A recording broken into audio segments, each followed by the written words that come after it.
The UK has announced the formal extension of the grace period for goods moving between Great Britain and Northern Ireland. Michael Gove announced last week the government's intent to do so last week in a move which sparked fury in the EU. In order to ease trade, the amnesty on some goods will now be extended until October. Earlier this evening, the Prime Minister had claimed the extension on goods was right and sensible, despite the EU's claims. Ministers have also launched talks on a global trade agreement in services that could boost the UK economy by billions every year.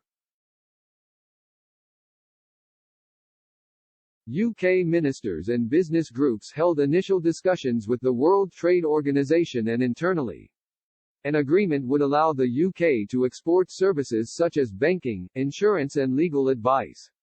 Under proposals considered by Whitehall officials, these services would be exported to fast-growing economies across the world in Africa and Asia.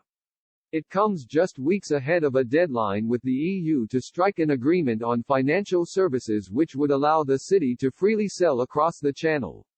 However, Brussels has refused to grant equivalence to the UK in the Memorandum of Understanding talks. Express understands the EU talks have stalled with officials more confident on striking a WTO agreement fearing discussions with Brussels could collapse.